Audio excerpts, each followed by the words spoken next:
Sana Allah alampa. Ütürgenneh üye, üyrülehten kalla.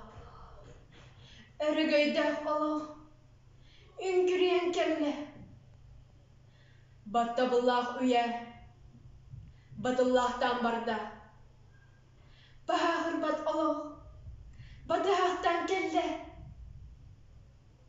Gömçüler üye, köygülünün köttü. Gömüs kesteh Allah, kösteh hüydü göreydi. Halahılah üye, hambırıyan kalla. Hanılahar Allah, halbırıyan kelle. Kıhalhalah üye, kıydanaktan kalla. Kıttıhılah Allah, kılbayaktan kelle.